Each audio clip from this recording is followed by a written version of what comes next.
इस कुर्सी के अंदर कुछ ना कुछ समस्या है।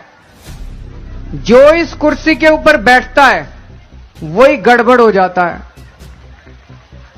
तो कहीं ऐसा तो नहीं कि इस आंदोलन से जब विकल्प निकलेगा और वो लोग जब कुर्सी पे जाके बैठेंगे, कहीं वो ना भ्रष्ट हो जाएं? बात तो सही है।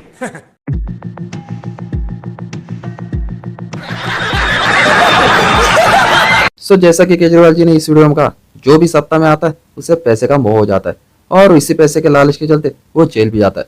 और आज की रियलिटी से अगर इसे कंपेयर करें तो यह हमें केजरीवाल जी के साथ खुद ही दिखाई होते दे रहा है। जो शराब घोटाला हुआ था दिल्ली में, उसी के चलते केजरीवाल जी को ईडी ने अरेस्ट कर लिया। अभी हर बार की तरह जैसे इंडिया में दो पक्ष बन जाते हैं ना, वैसे इस बार भी दो पक्ष बन गए, जिसमें अपोजिशन का कहना है कि ये बीजेपी की चाल है और मैं मोदी जी की डिक्टेटरशिप है। इसी के चलते जो दिल्ली में वो सरकार नहीं ला पाते, इसलिए उन्होंने केजरीवाल जी को अरेस्ट कर दिया। अभी इस पर बीजेपी ने तो फटाके तक फोड़ दिया और उनका कहना कि केजरीवाल जी इस मैटर में सच में गिल्टी है।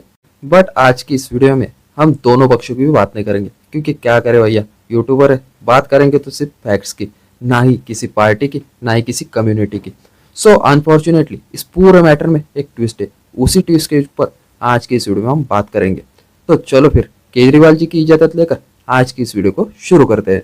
तो करना, परेशान हो गए हम लोग 2.5 साल से, ये भी परेशान हो गए, हम भी परेशान हो गए, करो फिर। फर्स्ट ऑफ ऑल बात करते हैं केजरीवाल जी के बारे में।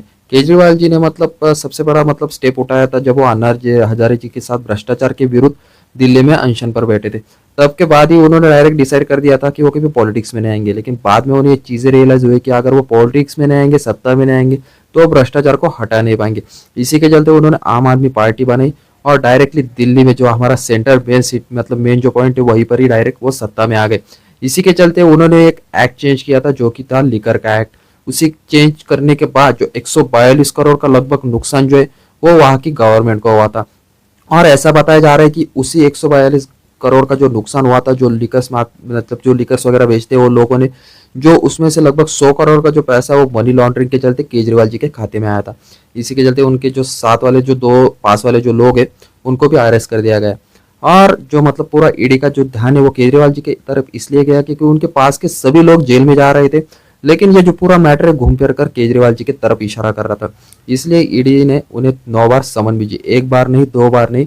देखा जाए तो हमारे जो जुडिशरी उसके लॉ के हिसाब से अगर 3 बार ईडी समन भेजती है और कोई इंसान हाजिर नहीं होता तो उन्हें डायरेक्ट नॉन बेलेबल उनका अरेस्ट वारंट निकाला जाता है। लेकिन केजरीवाल जी के केस में ऐसा नहीं हुआ, ईडी ने उन्हें 9 बार समन भेजी और लास्ट में डायरेक्टली जो ईडी है उन्होंने उसको अरेस्ट कर लिया। अभी लगभग ये मैटर जो पूरा बताया जा रहा है वो लगभग 100 करोड़ का है। बहुत सी न्यूज एजेंसीज कह रहे कि ये 100 करोड़ से ऊपर का है और बहुत से लोगों का कहना है कि ये पूरा जो मैटर है वो बीजेपी ज्यादा से ज्यादा उछलना चाहती है, क्योंकि वो दिल्ली में सत्ता नहीं ला सकते और केजरीवाल जी को अगर वो हटाएंगे नहीं तो वो दिल्ली में सत्ता नहीं ला पाएंगे। अभी इन सारी चीजों को अगर साइड में भी रख के तो एक रियलिटी में दिखा देता है कि भैया जो भी अपोजिशन वाला बीजेपी के साथ जाता है उसके पूरे पाप धुल जाते हैं। अभी अब मैं इतना क्लियरली इसलिए बता सकता हूँ क्योंकि मैं महाराष्ट्र से बिलोंग करता हूँ और हमारे यहाँ पर तो ये सभी लोगों को पता है कि भैया जो भी बीजेपी के साथ जाता है उसका जो पुराने जो स्कैम हो, कुछ भी किया हो उस आदमी ने, उसके डायरेक्टली पाप जो है वो मोदी वॉशिंग पाउडर से धुल जाते हैं। अभी बात करते हैं उस ट्विस्ट के बारे में। तो रियलिटी में देखा जाए तो केजरीवाल जी ने खुद कहा था कि भैया जो भी सत्ता में आता है उससे पैसों का मोह लग जाता है और वो कहीं ना कहीं लालच के चलते जेल भी चला जाता है। और ये सच में केजरीवाल जी के साथ हुआ और रियलिटी में उन्होंने खुद कहा, ये सच में प्रूव हो जाता है कि केजरीवाल जी ने कहीं ना कहीं कुछ ना कुछ तो भी घोटाला किया है या फिर कुछ ना कुछ तो भी गलत किया है। थोड़ा सा बात करते हैं न्यूज एजेंसीज के बारे में। मेरे घर पे लोकमत का पेपर आता है, उसमें केजरीवाल जी के घोटाले के बारे में जब पढ़ रहा था उसमें उन्होंने डाला कि ये जो पूरा घोटाला है, मराठी में लिखा था कि फक्त 100 कोटींचा घोटाळा है, यानी कि सिर्फ 100 करोड़ का घोटाला।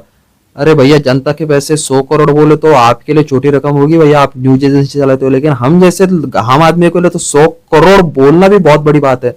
अभी बात करें सिस्टम की तो आपने सिस्टम में देखा है कि भैया एलविश भैया ने खुद कहा है कि जो सिस्टम को कंट्रोल करता है या फिर सिस्टम के साथ चलता है वो कभी भी जेल से बाहर आ सकता है। और देखा जाए तो केजरीवाल जी वो सिस्टम के साथ नहीं चल रहे, वो सिस्टम के ऊपर भी नहीं, इसी के चलते वो जेल में चले गए। और एलविश भैया जो सिस्टम के ऊपर है इसी के चलते उन्हें बेल भी मिल गई।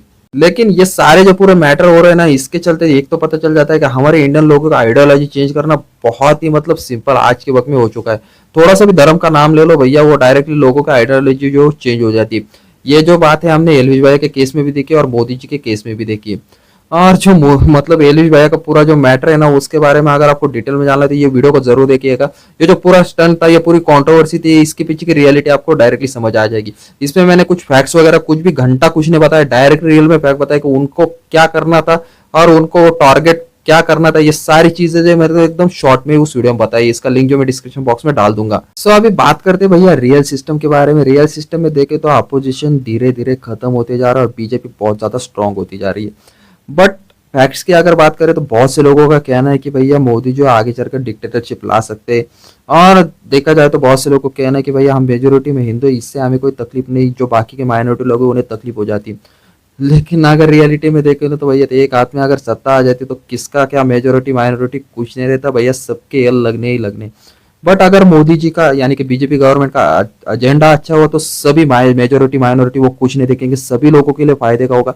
लेकिन उनका एजेंडा अगर आगे चलकर गलत हुआ तो भैया लग गई, सबके लग गई, ये तो बात तय है।